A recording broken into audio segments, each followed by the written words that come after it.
할렐루야. 네, 한 주간 동안 편안하셨죠? 네, 이제 완연한 가을입니다. 여러분들 이 가을에 열매 맺는 신앙 되시기를 주님의 이름으로 축복합니다. 박순애 전도사님 그 집회가 이번 주 수요일부터입니다.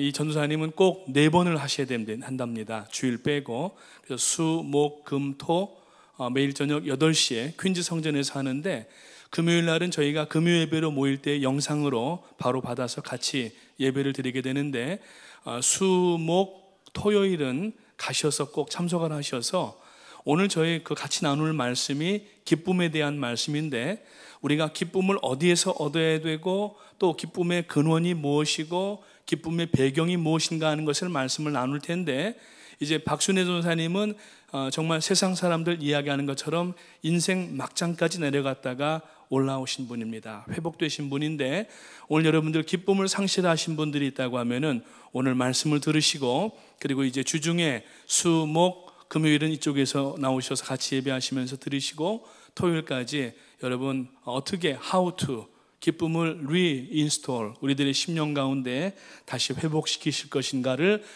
여러분들이 이 가을에 열매 맺는 신앙 되시기를 주님의 이름으로 축복합니다. 이름표를 달고 나왔습니다. 고등학교 이후로 이름표는 지금 처음 달았습니다. 오늘 아침에 왔더니 장로님께서 우리 교역자들과 또 중직자분들이, 교구장님들이 이름표를 달아서 이름을 혼돈되지 않도록 이렇게 하자고 해서 이름을 붙였습니다. 제 이름은 박우신입니다. 어떤 분은 기도하실 때 김우신 목사님에게 은혜를 베푸시고 하신 분도 계셨는데, 이제 여기 쓰시면은 깜빡깜빡 잊어버릴 때가 있습니다. 그러실 때가 있는데, 영어 이름은 샘 박인데 한국식으로 읽으면은 쌈박이 됩니다. 그래서 쌈박한 목사가 되려고 애를 많이 쓰고 있고, 허연행 목사님은 영어 이름이 벤이에요. 벤. 붙여서 읽으면 벤허인데, 본인 말씀은 벤허 영화가 지금 다시 만들어져서 작년에 나왔었잖아요. 근데 처음 영화가 나왔을 때가 1959년도 본인 출생하신 연도하고 같다고 늘 벤허라고 이렇게 자랑을 하고 다니십니다. 저는 쌈박입니다. 잊지 마시고. 제 이름은 찬송가에도 많이 나옵니다. 고마우신 하나님 할 때 나오기도 하고 그렇습니다. 여러분들이 웃음을 지으시는 모습을 보니까 너무 좋습니다. 사람은 웃어야 됩니다. 동물들은 웃는 동물들이 하나도 없습니다. 물론 인터넷상에서 보면은 개가 웃는 모양이라고 사진을 찍어서 올린 그러한 사진들은 있지만은 동물들은 웃을 수가 없습니다. 오직 사람만이 웃는데, 그 이유는 뭐냐면은 사람에게는 동물이 없는 영혼이라고 하는 기관이 있고, 이 영혼에는 성령께서 주인이 되어 주셔서 내주하시고, 우리가 하나님의 은혜를 느낄 때마다 기쁨이 샘솟아서 우리의 이 얼굴은 우리의 심령과 통해 있는 이 터널입니다. 옛날에 어르신들이 너 이 녀석 정신 빠졌어, 빠졌어 이러잖아요. 그 얼이라고 하는 것은 정신이라는 말인데 심령이라는 얘기도 되겠죠. 이 마음하고 바깥하고 연결될 수 있는 신체 기관이 하나가 있는데 바로 이 얼이 나타나는 터널, 굴이라는 얘기예요. 그래서 얼굴에 이 200 몇 가지의 근육이 있는데, 이 200 몇 가지의 근육의 조합을 통하여서 3,000개가량의 표정을 사람이 지을 수 있답니다. 그러니까 마음 상태가 어떠냐에 따라서 얼굴에 나타나는, 그러니까 아주 지독한 포커페이스가 아니면은 그 사람의 얼굴을 보면은 현재 어떤 생각을 하고 있고 어떤 상황 가운데 하는 것을 대충은 짐작하게 되는 것이죠. 사랑하는 성도님 여러분, 오늘 여러분들의 마음은 어떠십니까? 우리가 하나님 앞에 구원받은 성도로서 지금 기쁨을 누리고 하늘의 평안과 능력을 누려야 되는데, 오늘날 이 복잡 다단한 이민 생활 가운데에서 여러 가지 중첩되는 문제들, 직장의 문제들, 사회의 문제들, 또 가정의 때로는 문제들, 어떤 경우에는 교회의 문제들 때문에 우리가 기쁨을 잃어버리고 살아갈 때가 있다고 하는 것입니다.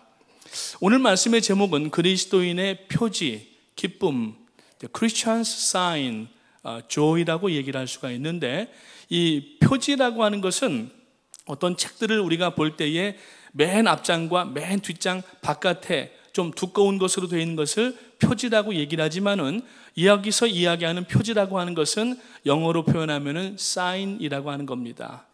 sign은 뭐냐면은 그리스도인으로서 가지고 있는 그 독특한 현상이라고 하는 얘기입니다. 그게 뭐냐면은 기쁨이라고 하는 것이죠. 그래서 우리가 예수 그리스도를 믿음으로 말미암아 하늘의 평안을 얻습니다. 너희가 진리를 알지니 진리가 너희를 자유케 하리라. 그래서 우리는 자유한 사람이 되었기 때문에 죄와 죽음의 문제가 해결되어져서 말할 수 없는 기쁨이 지금 우리 가운데 있어야 하고, 이 기쁨이 계속해서 밖으로 나오는 것을, 얼굴의 현상을, 우리가 몸의 어떤 동작을 기쁨, 조이라고 이야기를 한다는 얘기입니다. 오늘 이 아침에도 지금 저하고 싸우려고 나오시는 분들이 있는 것처럼 보이기도 합니다만, 여러분, 예수를 믿는 그리스도인의 표지는 기쁨입니다. 그래서 입꼬리가 살짝 올라가시고 또 눈꼬리도 살짝 내리시고, 그래서 여러분들 얼굴이 늘 편안하게, 광대뼈가 약간 승천하게 하고, 그리고 또 이 기쁨의 이러한 이 모션들이 나타날 수 있는 그러한 성도가 되어야 한다고 하는 것입니다. 이 요한복음 17장을 보게 되면은 예수님께서 제자들, 즉 교회를 이제 두고 가시면서 저들에게 6가지가 있어야 된다라고 하는 것을 얘기를 하시면서 하시는 말씀입니다. 여러분들 금요일 날 나오시는 분들은 기억하시겠지만은 저지난 금요일에 바로 이 요한복음 17장 6절부터 19절까지 말씀을 가지고 예수님의 기도라고 하는 제목으로 말씀을 나누었습니다. 기억나시죠? 전부 지금 금시초문처럼 금요일 날 나오셨음에도 불구하고 모른 채 하고 계시는데, 그 예수님의 기도의 내용이 크게 2가지였습니다. 남겨두고 가는 제자들이 염려가 되셨던 거예요. 염려라기보다도 저들이 이렇게 되기를 원합니다. 하나님 앞에 기도하였는데, 첫 번째들은 하나님, 제자들을 보호하여 주십시오. 예수님이 이제 저들을 늘 데리고 다니시면서 말씀을 가르치시고 삶을 가르치시고 모든 행동과 표현들을 가르치셨는데, 이제 예수님이 안 계시니까 제자들이 불안에 떨기를 시작합니다. 그러니까 빌립이 주여 우리에게 아버지를 보여주시옵소서, 그러면 족하겠나이다 질문을 하니까 예수님께서 말씀하시기를 누구든지 나를 본 자마다 이미 아버지를 보았느니라고 말씀하면서 안심하라고 안정을 시키시고, 그리고 성령님께 이제 저들의 보호를 위해서 위탁 기도를 하시고, 또 한 가지는 제자들이 하나님의 보호하심을 받을 뿐만 아니라 성화되어라. 그래서 거룩해져 가는 그러한 성도가 되기를 위하여서 하나님 앞에 기도하시는 예수님의 모습을 우리가 기도의 본을 받기 위하여서 2주 전 금요일 저녁에 말씀을 나누었습니다. 러시아 문학가 중에 낭만주의에 속하는 알렉산드로 푸시킨이라고 하는 분이 있습니다. 이분의 작품을 여러분들이 성함만 얘기하면은 잘 기억이 안 나실지 모르겠는데, 제가 2절만 읽게 되면은 여러분들이 어떤 시인 줄 아실 겁니다. 이 시를 전체를 다 읽으면 좋겠지만은 대부분 우리가 뭐 바쁘기도 하시고 기억력도 부족하셔서 2줄만 이야기할 때가 있는데, 삶이 그대를 속일지라도 슬퍼하거나 노여워 말라. 슬픈 날을 참고 견디면 기쁜 날이 오고야 말리니 마음은 미래에 살고 현재는 우울한 것. 모든 것은 순간에 지나가고 지나간 것은 다시 그리워지나니 하면서 끝나는 이 러시아 시인인 푸시킨의 시입니다. 여기 보니까 삶이 그대를 속일지라도, 사실 삶이 우리를 속인다기보다는 우리가 기대했던 만큼의 어떤 결과나 그 expectation이 이 satisfy, 이 만족되어지지 않을 때 우리가 슬퍼합니다. 그것을 이 시인은 표현하기를 삶이 그대를 속일지라도 슬퍼하거나 노여워하지 말라. 여기까지만 읽게 되면 그냥 평범한 시 중에 하나고 또 우리들의 마음을 울리는 그러한 시인데, 저는 이 시를 대할 때마다 이분이 크리스찬이었던 것이라고 하는 것을 추정하게 되는데, 그 이유가 뭐냐면은 슬픈 날을 참고 견디면 기쁜 날이 오고야 말리니, 성도들에게는 오늘 이 고난의 삶을 우리가 기쁨 가운데 이겨내게 되면은 마지막 그 파이널 데스티네이션인 천국에 반드시 들어가는 미래를 가지고 있는 우리들인 줄을 믿으시기를 주님의 이름으로 축원합니다. 그래서 몸은 지금 여기 살지만 마음을 어디를 살라고 얘기하냐면은 미래에 살라고 얘기를 하는데, 그 미래가 어디냐면은 천국이라는 얘기입니다. 그러나 그 천국이 죽어서만 가는 천국이 아니라 오늘 예수 그리스도를 믿으면은 비록 이 땅에 두 발을 딛고 살지만 이 땅에서 천국을 누릴 수가 있다라고 하는 얘기인데, 그 방법이 오늘 여러분들에게 제시가 될 것입니다. 모든 것은 순간에 지나가고 지나간 것은 다시 그리워진다고 말씀합니다. 오늘 여러분 고통스럽고 힘들어도 잘 견디시고 승리하시고 마지막 그 고린 지점에 들어갈 때에 주님께서 우리를 받아주시고 안아주시고 등을 두드려 주시면서, 그래 착하고 충성된 종아, 내가 나의 일에 충성하였으니 이제 나와 함께 영원한 영생 복락으로 들어가자구나 하시는 그 음성을 우리가 듣기를 원하는 것입니다. 구약 성경은 히브리어로 쓰여졌고 신약 성경은 헬라어로 쓰여졌습니다. 그런데 구약 성경의 히브리어와 신약 성경의 헬라어와 어근이 같은 단어들이 여러 가지가 있는데, 그 중에 하나가 이 하기오스라고 하는 단어입니다. 구약에서는 이것을 코데쉬라고 이렇게 썼는데 신약에 와서는 하기오스라고 썼습니다. 구약에서 쓸 때 코데쉬라고 하는 것은 거룩이라고 하는 말로 쓰였습니다. 내가 거룩하니 너희도 거룩할지라, 이렇게 말씀하실 때 쓰신 단어가 그 코데쉬라고 하는 단어인데, 이것은 분리되다, separate 되다, 죄로부터 분리됨을 당하여서 나오다, 이런 의미가 있습니다. 신약에 와서 죄로부터 분리되어 나와 있는 사람들을 성도라고 이야기를 하고 그 사람들이 모여있는 공동체를 교회라고 이야기를 합니다. 그래서 거룩이라고 하는 단어는 성도라고 하는 단어와 같은 단어이고, 그 성도라고 하는 단어가 모여있는 상태가 교회라고 하는 단어가 되는 것입니다. 그래서 신약에서는 하기오스, 하기스가 아닙니다. 하기스는 기적입니다. 아이들 처음 낳았을 때에 이제 다이퍼가 두 종류가 있었어요. 하나는 팸펄스가 있었고 하나는 하기스가 있었는데, 이 단어를 생각하면 꼭 하기오스가 생각이 났어요.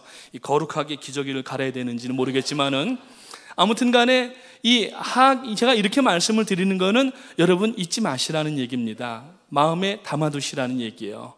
우리는 거룩한 성도로서 하나님 앞에 삶을 살아가야 되는 존재인데, 자, 거룩이라고 하는 것이 무엇이냐 하는 거예요. 거룩이 우리가 점잖고 약간 음성 톤을 내려가지고 이렇게 음성을 좀 굵게 해가지고 사랑하는 성도님 여러분, 이러면 이게 거룩이냐는 거예요. 거룩은 육체에서 나오는 것이 아닙니다.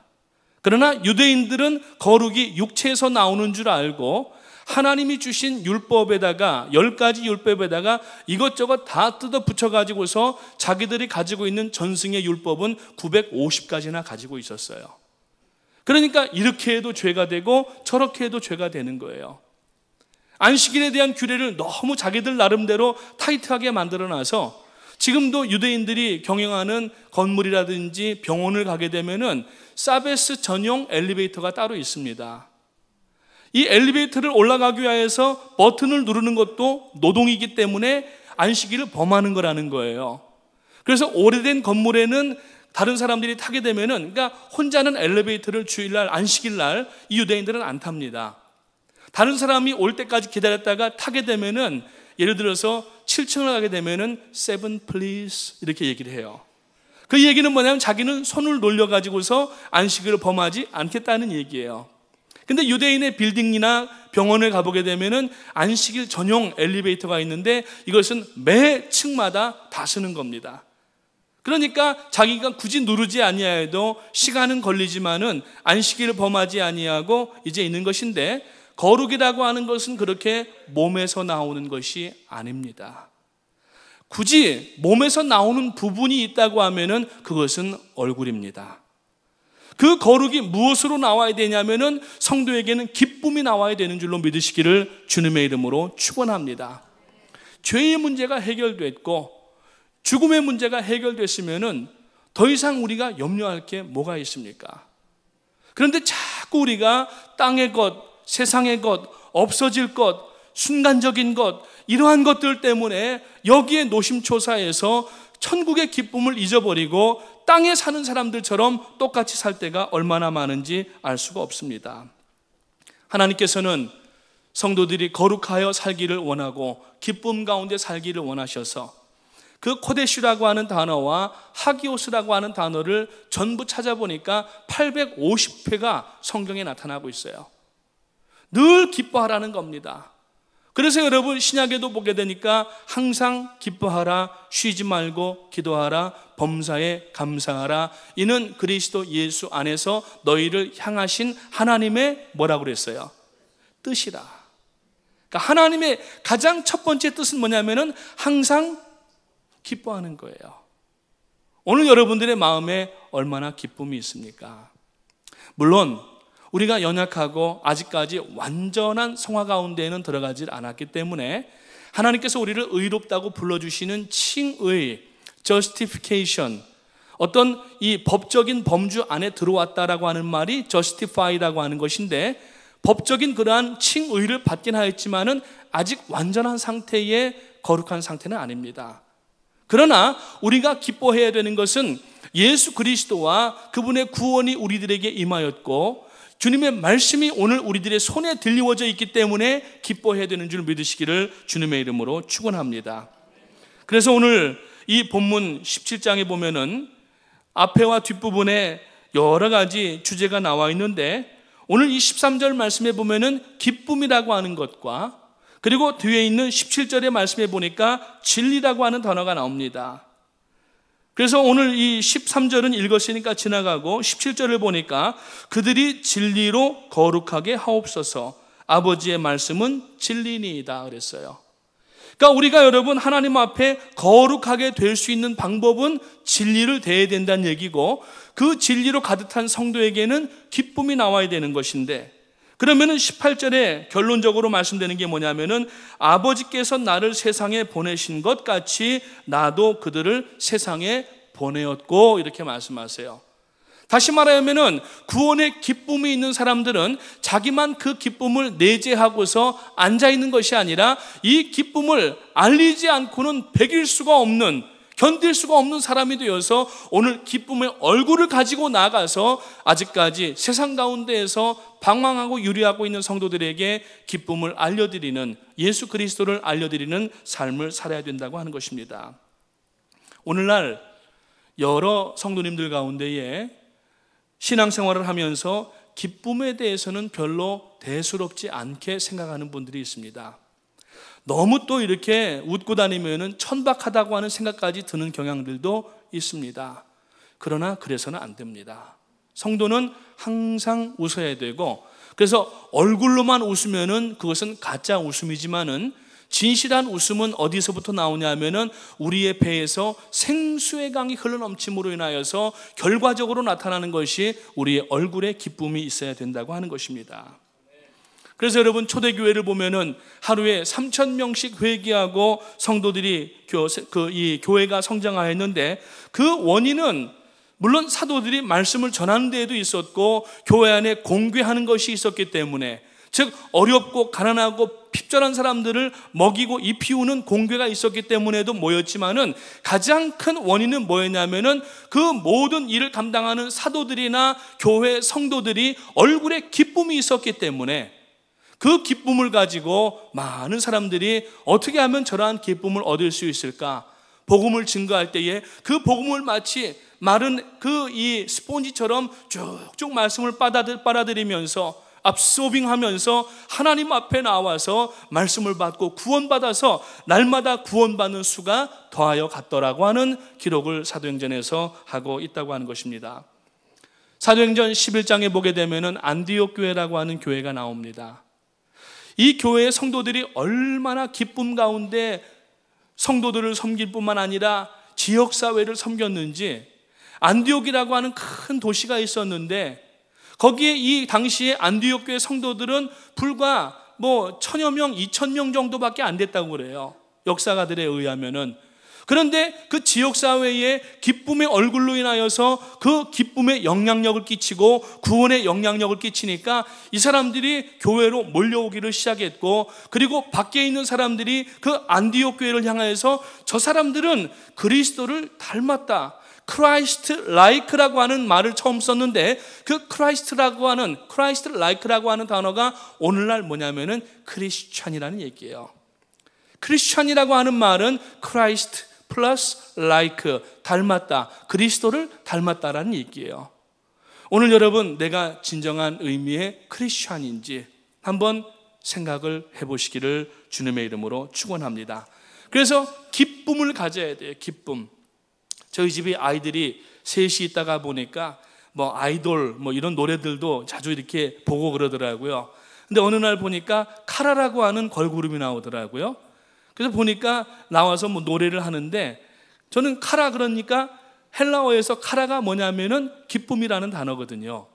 그래서 야, 이게 이름을 누가 지었니? 그랬더니 자기들도 모른대요. 당연히 모르죠. 근데 제가 생각하기에는 저 걸그룹의 이름을 지은 사람은 아마 10중 8구는 크리스찬일 것이다, 그렇게 이제 생각을 했었는데, 카라라고 하는 단어가 기쁨인데, 이 기쁨이라고 하는 단어의 의미는 이것은 순간적인 쾌락이 아니라 영속적인 기쁨을 이야기를 합니다. 그래서 신약 성경 가운데 이 카라라고 하는, 카이레네라고 하는 단어가 무려 60번이 쓰여졌는데, 정말 먹을 것이 없고 힘들고 고단한 이 초대교회 당시의 사람들이 예수 그리스도를 만남으로 말미암아서 그 기쁨이 회복되고 평화를 얻게 되고, 그렇게 된 것이 바로 카라라고 하는 말입니다. 오늘 우리는 그 초대교회나 중세를 지나서 여기까지 왔지만은, 지금 오늘날 특별히 이 뉴저지, 뉴욕 지역에 있는 여러분들은 먹고 마시는 문제 때문에 고통당하는 분은 적어도 없습니다. 오늘 여러분, 우리가 하나님 앞에 기뻐하는 것은 물론 영혼의 구원의 기쁨이 있지만은, 지금 우리들에게는 말로 다 할 수 없는 어마어마한 복이 우리들에게 와 있다는 사실을 새까맣게 잊어버리고, 다른 사람들과 비교하면서, 특별히 나보다 많이 가진 사람, 높이 오른 사람과 비교하면서 상대적으로 그렇지 않은 자기 자신에 대하여서 원망하고 불평하고 우리가 얼굴에 그늘을 지을 때가 얼마나 많이 있습니까? 오늘 여러분, 카라, 기쁨이 회복되시기를 주님의 이름으로 축원합니다. 그래서 예수님께서 이 땅에 그 기쁨을 회복시켜 주시려고 오셨습니다. 사람의 몸을 입고 인카네이트 하셔서 오셨습니다.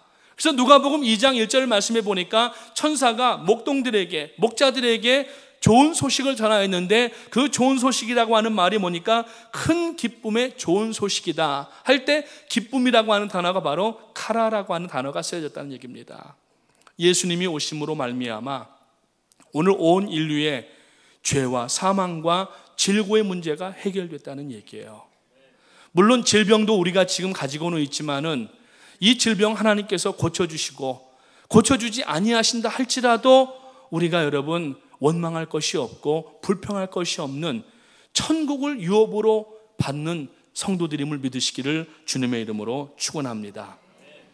우리말 성경에 여러 이 번역상 약간 좀 이렇게 틀리게 번역한 부분들이 많이 있는데, 한 가지 예를 들자면 사도행전 15장 13절 말씀을 보면은 너희에게 문안하노라 이런 말씀이 나옵니다.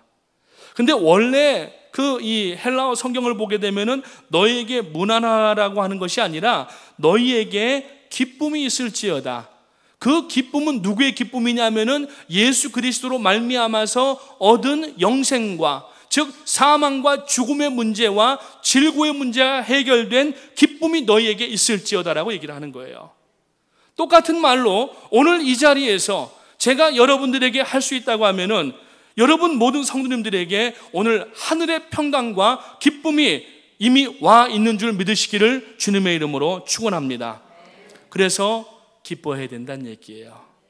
그래서 오늘 세상의 모든 염려 다 내려놓고 슬픔을 다 내어버리고,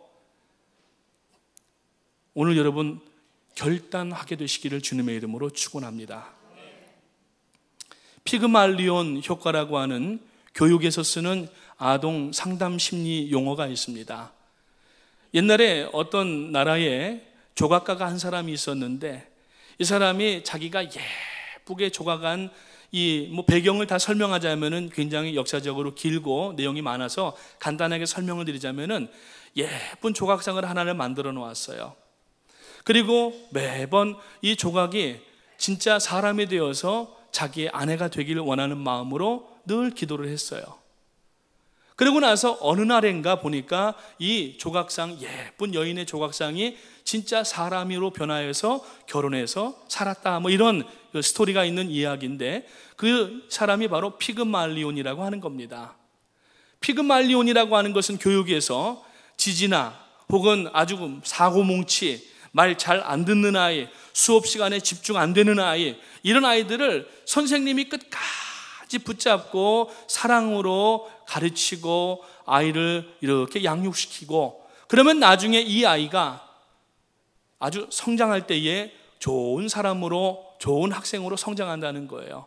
지금 당장은 그렇지 않지만은 앞으로 있을 아름다운 미래를 향하여서 소망과 용기를 불어주는 것을 피그말리온 효과라고 하는데, 정말 오늘 우리 신앙 가운데 우리들 자신을 볼 때에도 이 피그말리온의 이 법칙을 가져야 될 줄로 믿습니다. 우리가 예수를 믿고 난 후에 하나님 앞에 날마다 점진적으로 변화하고 거룩해져야 되는데, 때로는 그렇지 못한 자기 자신들을 바라보면서 낙심하고 자괴감에 빠져들고 아예 거룩에 대해서는 생각지도 않으려고 일부러 피할 때가 많이 있는데, 여러분, 하나님이 우리를 포기하지 않으셨는데 왜 우리가 우리를 포기합니까? 오늘 여러분 자신을 포기하지 마시고 하나님이 우리를 향하여서 끝까지 기다려 주신 것처럼, 그래서 1980년대에 총신대학교 대학원 석사과정 그 논문 중에 하나가 교사이신 그리스도라고 하는 논문이 나왔었는데, 그 논문에 보게 되면은 예수님은 한 영혼을 하나님의 자녀로 또 거룩해지기 원하여서 끝까지 참고 기다려주시고 충부하시는 예수님이라고 말씀을 합니다. 우리도 내 자신을 향하여서 여러분 소망의 끈을 놓지 마시고 천국의 기쁨을 날마다 우리들의 마음 가운데 여러분 끌어당기셔서, 지금은 내 모습이 쉽게 죄에도 넘어지고 낙심하기도 하고 상처도 잘 받지만은, 그러나 언젠가는 우리가 믿음의 아름다운 그러한 사람들로 성장하게 될 줄을 믿으시고, 오래 기다려야 되기 때문에 피를 말리는 일이긴 하지만은 피를 말리는 효과보다도 피그말리온 효과로 여러분 하나님 앞에 늘 기도하시면서 준비하게 되시기를 주님의 이름으로 축복합니다. 저 지난주에 담임 목사님께서 그런 얘기를 하셨습니다. 목포 사랑의 교회에 백동조 목사님 오셔서 그 목회, 행복 목회 컨퍼런스를 참석하시고서 목사님도 큰 도전을 받으시고 허 목사님도 도전을 받으시고 또 저희들 모든 부교육자들이 참 도전을 받았어요. 그래서 그때 하신 말씀 가운데 하나가 이 낙하산과 뭐가 안 펴지면 죽는다 그랬죠? 네, 낯짝이라고 하셨어요. 낙하산과 낯짝은 펴지지 않으면 죽는다. 그러니까 이 낯짝, 죄송합니다. 얼굴이 펴지지 않는다는 얘기는 뭐냐면은 마음속에 지속적으로 근심과 염려를 쌓아둔다는 얘기예요. 여러분, 사람이 미움과 근심과 염려와 불안과 초조와 이러한 것들을 계속 쌓아두고 있는 것은, 그것은 사단에 대한 초청장을 날리는 것과 똑같은 것입니다. 목회 생활을 하면서 이 디몬 포제스, 귀신 들린 사람들을, 여러 사람들을 만나봤는데, 그 사람들의 공통적인 특징이 뭐냐면은 오랫동안 섭섭한 마음과 불안한 마음과 미워하는 마음과 시기하는 마음과 이러한 것들을 계속 털어내고 회개하지 아니하고 용서하지 아니할 때 결국에는 디몬 포제스가 오더라고요. 그것은 사단에 대해서 계속 초청장을 날리는 겁니다. 사랑하는 성도님 여러분, 오늘 우리는 하나님의 자녀로서 기쁨 가운데 살아야 될 당위성이 우리들에게 있습니다. 구원받은 하나님의 자녀인데 오늘 여러분 근엄한 얼굴 다 내려놓으시고 기쁨의 얼굴로 바꾸십시오. 오늘 여러분들의 인상에 대해서 책임을 지는 그러한 성도가 되십시오. 아브라함 링컨이 그렇게 얘기했습니다. 남자 나이 40이면은 자기 인상에 책임을 져라. 남자뿐만이겠습니까? 여자분들도 마찬가지고. 그래서 저는 그렇게 얘기하고 싶어요. 신앙생활 평생 가운데 자기 얼굴을 책임지십시오. 여러분, 신앙생활 1년 됐든지 5년 됐든지 30년 됐든지 평생을 믿으셨든지 오늘 믿었음에도 불구하고 얼굴에 기쁨이 없다고 하는 것은 자기 인상을 책임지지 못하는 그런 사람이 되고 마는 것입니다. 그래서 그 백동조 목사님이 낯짝과 낙하산은 펴지지 않으면 죽는다 이렇게 얘기를 하셨는데, 이분이 그 말씀을 하신 근거를 생각을 해봤는데, 미국의 저명한 신학자이고 강해 설교의 대가인 윌리엄 바클레이라고 하는 분이 있는데, 그분의 내용 가운데 보면은 이런 얘기가 있습니다. 기쁨이 없는 삶은 그리스도인의 삶이 아니다. 어떤 이유가 됐든 그리스도인으로서 삶 속에 기쁨이 있지 아니하면은 그 사람을 그리스도인이라고 볼 수가 없다라는 얘기예요. 그러니까 얼굴과 낙하산이 펴지지 않으면은 죽은 것과 마찬가지고 결국은 죽게 된다는 얘기예요. 오늘날 여러분은 어떠십니까? 여러분들은 마음속에 정말 기쁨이 있습니까? 우리가 어렵고 힘들 때마다 돌아가야 될 여러분 신앙의 근본이 있어야 되는데, 요한계시록에 보면은 예수님께서 7교회에 대해서 칭찬도 하시고 또 야단도 치신 그러한 책망의 말씀도 있지만은, 여러분 어떤 교회에는 너희가 처음 사랑을 잊어버렸도다. 에베소 교회에 대해서 말씀하셨죠. 그 첫사랑이 뭐냐면은 주님을 만났을 때의 그 영생의 기쁨에 대하여서 우리가 지금 가지고 있는데 그 기쁨을 잊어버린 것을 이야기를 하는 것입니다. 그러면은 어떻게 이 기쁨을 찾아야 되는가? 간단하게 말씀드리겠습니다. 첫 번째, 기쁨의 근거는, 세상 사람들은 기쁨을 갖기 위하여서 여러분 돈을 벌려고 하고 높은 자리에 오르기도 하려고 합니다. 이게 안 되니까 술을 마셔보고 마약을 하고 무슨 여러 가지 이 인위적인 방법을 하지만은 그 잠깐 누리는 것은 그것은 이 영속적인 기쁨이 아닙니다. 찰나적인 순간적인 쾌락이라고 얘기를 하는데, 오늘 성도의 기쁨은 좋은 자동차 타서도 아니고 뭐 고래등 같은 집에 살아서도 기쁨이 아닙니다. 제가 뭐 좋은 집은 안 살아봤지만은 위스콘신에 살 때 처음으로 미국 와가지고 그 칸도를 하나 산 적이 있었어요. 노인분들이 사시는 이 빌라, 그러니까 그 타운하우스 그 단지인데 처음 지어가지고 분양을 하는데 굉장히 싸게 팔았어요. 그때 돈으로 한 11만 불인가 12만 불밖에 안 됐는데 집 안에 넓이가 얼마인지 줄 아세요? 4,800 스퀘어핏이었어요. 고래등 같은. 그러니까 막 애들 둘, 셋째 나가지고 방 2칸짜리 코딱지만한, 코딱지 지금 너무 큰가요? 아무튼 그런 이제 아파트에 살다가 그 타운하우스를 딱 들어갔는데 애들을 부르러 가는데 3박 4일 가는 것 같아요. 밥 먹으러 나가는데 한참 가는 것 같아요. 근데 한 달 살고 나니까 코딱지만한 집이나 고래등만큼 큰 집이나 별 차이가 없더라고요. 오늘 여러분, 그런 것에 우리가 기쁨의 근원을 둔다고 하면은 우리는 기쁨을 지속시킬 수가 없습니다. 그래서 우리들의 오늘 기쁨의 근거는 뭐가 되어야 되냐면은 하나님의 말씀인 줄 믿으시기를 주님의 이름으로 축원합니다. 이 말씀으로 나가야 돼요. 그래서 세상에서 어려움 당하고 힘드실 때에 여러분, 뭐 우리 교회는 그런 분들 안 계시겠지만은 몰래 이 숨겨둔 포도주 꺼내셔가지고 그걸 잡수시는 분들이나 우리는 뭐 그런 분들은 안 계시겠지만, 그러니까 세상 사람들은 막 노래방 가가지고 노래를 고함고함 쳐보지만은 남는 건 뭐냐면은 이 목에 통증밖에 안 남는 겁니다. 술 마셔봐야 남는 게 뭡니까? 다음날 아침에 깨지는 듯한 두통밖에 안 남습니다. 마약을 해봐야 남는 게 뭡니까? 그 다음에 더 큰 도세지를 집어넣지 않으면은 그 이전에 쾌락을 느낄 수가 없습니다. 오늘 성도들의 기쁨의 근원은 어디냐면은 바로 하나님의 말씀입니다. 어렵고 힘들고 기쁨을 상실할 때 사람 찾아다니시면서 하소연하지 마시고 세상의 도움을 구하지 마시고 하나님 앞에 나아가 말씀으로 구하게 되시기를 주님의 이름으로 축원합니다.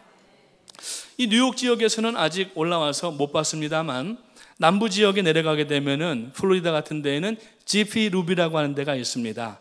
엔진 오일 갈아주는 데예요. 그러니까 펜즈 오일 뭐 이런 데 있잖아요. 자동차 타고 들어가서 앉아 있으면은 사람이 밑에 들어가서 그 이 엔진 그 나사 돌려내서 오래된 엔진 오일 다 끌어내고 그 다음에 엔진 필터 갈아가지고서 그리고 난 다음에 새 엔진 오일 넣고 이렇게 하면 집에서 하려고 하면은 쉽고 위험합니다. 옛날에 학생 시절에는 학교에 이제 그 학생들을 위해서 이 룹 체인지 하라고 그렇게 이제 프레임을 만들어줘서 가서 이제 오일 사가지고 와서 매번 갈고 이제 그랬었는데 뭐 뉴욕에 오면은 그런 데가 없잖아요. 그러니까 도시 생활에서는 그런데 차를 가지고 들어가면은 한 5분이면은 엔진을 다 갈아주고 타이어 프레셔 체크해주고 또 윈실 와시 떨어지면 거기 다 채워주고 한 5분 만에 나오는 거예요. 그러니까 빨리 눈 깜짝할 새에 갈아준다고 하는 의미로 GP 룹이라고 했는데 그 GP라고 하는 JIFFY라고 하는 단어인데 GP라고 하는 것은 순간적인 한국적인 얘기로 하면은 찰나적인 이라고 하는 뜻이 GP라고 하는 거예요. 오늘 우리가 그 찰나적인 기쁨을 가지려고 영혼을 팔고 하나님을 팔아가지고서 그 쾌락을 찾는다고 하면은 오늘 여러분 영혼을 놓쳐버리고 망가뜨릴 수밖에 없다고 하는 것입니다. 그래서 지혜자는 순간을 팔아서 영혼을 사지만 우매자는 영혼을 팔아서 순간을 산다는 말이 있는 것입니다. 오늘 여러분 영속적인 기쁨은 땅에서, 물질에서, 돈에서, 권력에서 나오는 게 아닙니다. 권력을 가졌던 사람들, 여러분 지금 어려운 가운데 있는 사람들이 여러분 뇌리에 주마등처럼 스쳐가는 인물들이 많이 있을 겁니다. 오늘 여러분 하나님의 말씀으로 여러분의 기쁨이 회복되시고 기쁨의 근거가 되시기를 주님의 이름으로 축원합니다. 그래서 다윗은 시편 19편 8절에 보니까 여호와의 교훈은 정직하여 마음을 기쁘게 하고 그랬어요. 여호와의 교훈은 정직하여 마음을 기쁘게 하는 겁니다. 오늘 우리들의 마음을 기쁘게 하는 것은 다른 것이 아니라 하나님의 말씀인 것입니다. 뿐만 아니라 시편 119편 14절 말씀에 보면은 내가 재물을 즐거워함 같이 주의 증거의 도를 즐거워하였나이다. 재물은 누구나 다 좋아합니다. 그걸 가지려고 애씁니다. 밤잠도 안 잡니다. 때로는 자기 양심도 팝니다. 그런 것처럼 지금 이 시편 119편 저자인 다윗이 내가 재물을 즐거워함 같이 재물을 추구하는 것 같이 그것보다 더 하나님의 말씀을 받는 것을 즐거워한다고 얘기를 하고 있어요. 오늘 그러한 선택이 되시기를 주님의 이름으로 축원합니다. 요한복음 15장 10절 말씀해 보면은 내가 아버지의 계명을 지켜 그의 사랑 안에 거하는 것 같이 너희도 내 계명을 지키면은 내 사랑 안에 거하리라. 내가 너희에게 이것을 이름은 내 기쁨이 너희 가운데 있어 너희 기쁨을 충만하게 하려 함이라 그랬어요. 지금 여기 보니까 아버지의 계명을 주님께서 지키셨어요. 명령입니다. 그래서 예수님께서 십자가에 못 박혀 죽으셔야만 되는데 완전한 하나님이시지만 완전한 인간이기에 그 겟세마네 기도 가운데에서 아버지여 이 잔을 내게서 옮기시옵소서. 그러나 내 뜻대로 하지 마시옵고 아버지의 뜻대로 해달라고 하시면서 자기가 당신 자신이 성부 하나님의 그 계명과 계획에 따라서 순종한 것 같이 성도들이 말씀 안에 순종하라는 것입니다. 그래서 우리가 하나님을 사랑하는 것이 증거가 뭐냐면은 하나님의 말씀에 순종하는 것인데 그 순종의 목적이 뭐냐면은 우리에게 기쁨이 충만하게 하기 위하여서 하나님께서 영광만 받으시는 것이 아니라 그 기쁨을 순종함으로 말미암아서 우리에게 기쁨을 주시고 그 백동조 목사님 말씀을 의하면은 행복을 주시기 위하여서 오늘 말씀에 순종하게 하라고 그렇게 예수님께서 하나님께서 기도하고 있는 겁니다. 두 번째, 자 기쁨의 우리가 근거에 대해서 말씀이라고 생각했는데 두 번째, 기쁨의 근원이 무엇인가? 기쁨의 포뮬라가 무엇인가? 그것은 바로 성령이시라고 하는 겁니다. 성령이 우리 안에 있어야 기쁨이 있습니다. 아멘. 그래서 성령 충만해야 된다는 얘기는 우리가 어떤 능력 받아서 능력 전도를 하고 파워 인카운터를 해서 사단에게로부터 능력으로 사단의 권세를 꺾고 성도들을 구출해낸다고 하는 그러한 의미가 있지만은 그 의미 이면에 뭐냐면은 결국은 하나님의 기쁨이 되고 우리에게 기쁨이 되기 위한 거예요. 그래서 성도의 기쁨의 근원은, 기쁘게 하는 원인은 누구냐 하면은 성령이시기 때문에 오늘 우리가 성령 충만해야 되는 이유가 뭐냐면은 기쁨을 유지하기 위함이라고 하는 것입니다. 바울 사도가 갈라디아 교회에 보내는 편지 5장 22절에 보면은 여러분 다 암송하시는 말씀이지만은 오직 성령의 열매는 사랑과 희락과 화평과 오래 참음과 자비와 양선과 충성과 온유와 절제니 이 같은 법을 금지할 것이 없다고 말씀합니다. 여기 전체 지금 9가지의 성령의 열매가 나오는데 이 9가지를 관통하는 공통적인 그 내용이 뭐냐면은 기쁨이라는 얘기예요. 그래서 이 사랑과 희락과 화평 3가지가 있고 오래 참음과 자비와 양선 3가지를 뗄 수가 있고 충성과 온유와 절제 3가지를 뗄 수가 있습니다. 바울 사도가 그냥 아무렇게나 되는 대로 이렇게 나열해 놓은 것이 아니라 이것은 순서가 있는데 첫 번째 사랑과 희락과 화평은 어디에서 이루어져야 되냐면은 자기 안에서 이루어져야 되는 겁니다. 그리고 나서 오래 참음과 자비와 양선은 누구에 대한 거냐면은 이웃에 대한 거예요.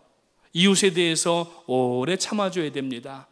못한다고 야단치고, 물론 우리가 가이드를 하고 존중하는 마음으로 조언을 드릴 수는 있지만은 그걸 가지고 사람을 판단하거나 우리가 욕하면 안 되는 겁니다. 그래서 오래 참음과 자비와 mercy, 다른 사람에게 베푸는 겁니다. 그리고 양선, 우리가 끝까지 선한 마음으로 기다려주는 거예요. 이것은 누구에게냐?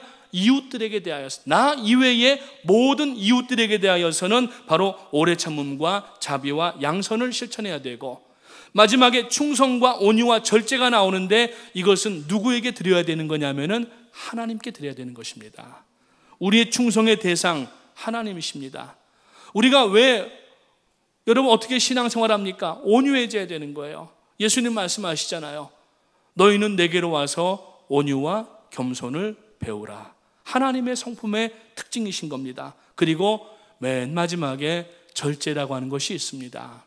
사랑하는 성도님 여러분, 이 갈라디아서 5장 22절에 나오는 성령의 열매, the fruits of the Holy Spirit, 성령의 열매의 전체를 꿰고 있는 것이 뭐냐면은 기쁨이라고 하는 겁니다. 기쁨이 없으면은 이러한 것들 될 수도 없고 유지될 수도 없습니다. 여러분, 그래서 성령 충만하시기를 주님의 이름으로 축원합니다. 새벽마다 나오셔서 새벽 제단도 쌓으시고, 요새 새벽 예배하기 딱 좋은 시기입니다. 여름에는 더워서들 못 나오신다고 하죠. 휴가 가신다고 못 나오시죠. 겨울에 눈 온다고 못 나오시죠. 언제 나오시겠어요? 새벽을 여러분 지키시기를 바랍니다. 요새 새벽 예배가 점점 더 이 잠자리가 따뜻해지니까 안 나오려고 하시는 경향들이 계시는데, 새벽 예배 나오셔서 성령 충만함을 위하여서 여러분의 그 여분의 기름을 준비하는 마음으로 나오시기를 주님의 이름으로 축원합니다. 마지막으로 이 기쁨을 우리에게 주는 배경이 무엇인가? 첫째는 말씀이었고, 둘째는 성령이었으면은 마지막으로 믿음이라고 하는 것이 우리들에게 있어야 됩니다. 믿음은 뭡니까? 믿음이 뭐예요? 믿음은 바라는 것들의 실상, 보이지 아니하는 것들의 증거입니다. 그러니까 우리가 지금 천국을 가는 사람들이고, 천국 때문에 사실 이 고난과 환난과 역경을 우리가 감수하고 있는 거 아니겠습니까? 그렇다면 우리에게 뭐가 있어야 되냐면은 천국에 대한 분명한 믿음이 있어야 된다는 얘기예요. 그래서 여러분, 오늘 지금 고난 가운데 있지만은 믿음으로 천국을 바라보시면서, 천국을 바라볼 때, 이 볼 때에 바라봄의 대상이신 예수 그리스도가 우리와 함께하면은 고난의 문제는 해결되는 줄 믿으시기를 주님의 이름으로 축원합니다. 여러분, 그 사도행전에 보게 되면은 바울과 실라가 빌립보에서 복음을 전하다가 태장을 맞고 감옥에 투옥됩니다.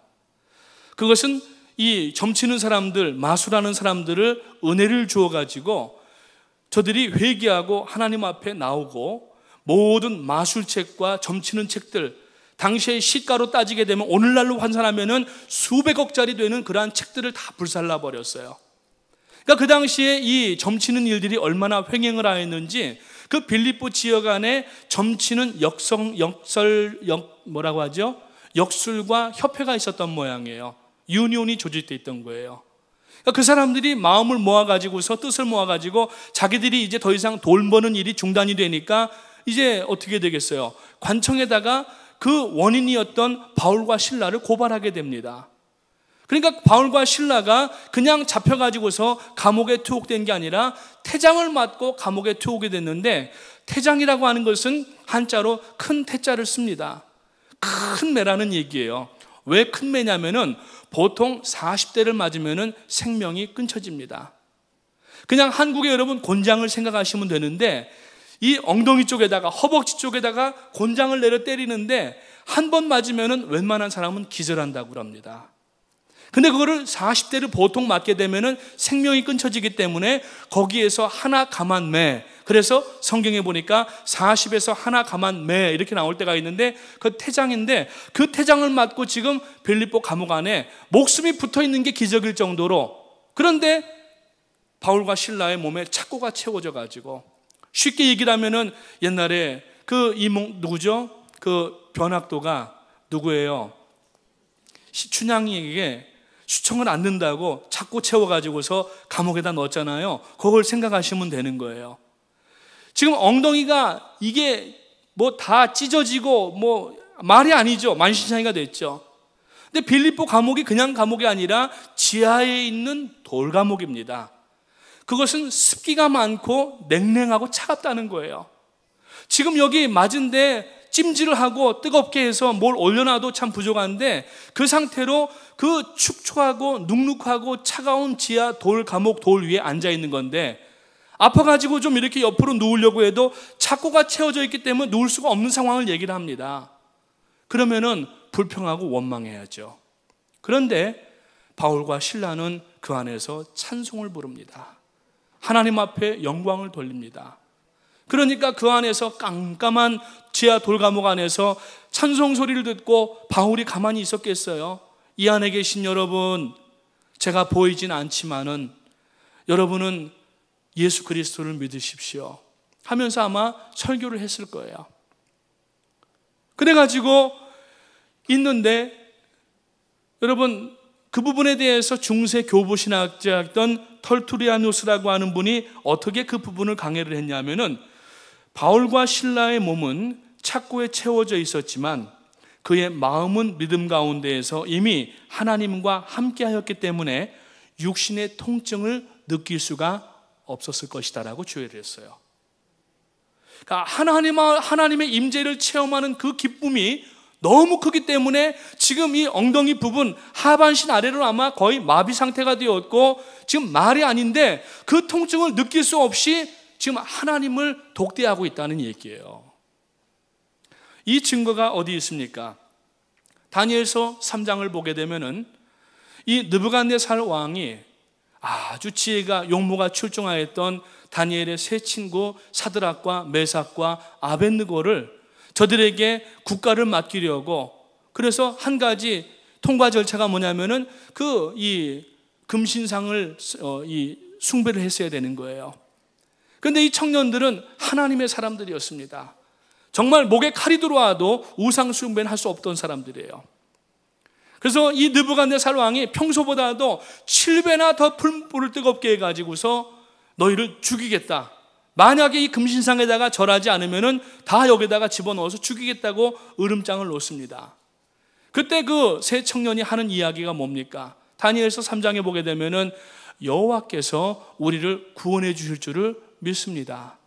그러나 그렇게 하지 아니하실지라도, 죽음을 당할지라도, 여기서 태워져 죽임을 당할지라도 우리는 금신상에게 절할 수가 없습니다고 할 때에 결국에는 그 느부갓네살이 세 청년을 불에 던집니다. 던질 때 던지려고 쫓아 들어갔던 그 간수들이 다 죽어 버립니다. 그 정도로 뜨거웠어요. 그래서 세 사람을 풀물불 속에다 집어넣었는데, 여러분 나중에 대개 가셔서 한번 말씀 묵상하시면서 보시기 바랍니다. 던져질 때에는 세 사람이 들어갔는데 넷째 사람이 있더라. 마치 하나님의 아들과 같았더라. 즉 구약에 나타나신 예수 그리스도이십니다. 고통의 현장 가운데에서 주님을 부인하지 아니하면은 주님이 그 자리에 함께 계실 줄을 믿으시기를 주님의 이름으로 축원합니다. 통증조차도 느끼지 못하고 오히려 기쁨을 회복하게 되는 줄 믿으시기를 주님의 이름으로 축원합니다. 그래서 베드로 사도는 베드로서 1장 8절 말씀에서 이 기쁨을 뭐라고 표현했냐면은 말로 다 할 수 없는 기쁨, inexpressible and glorious joy 라고 얘기를 하고 있어요. 말로 다 형언할 수 없는 기쁨이 자기 안에, 복음을 전하면서 핍박과 환난 가운데 있었지만 자기들에게는 그 기쁨이 있다고 말씀을 하고 있습니다.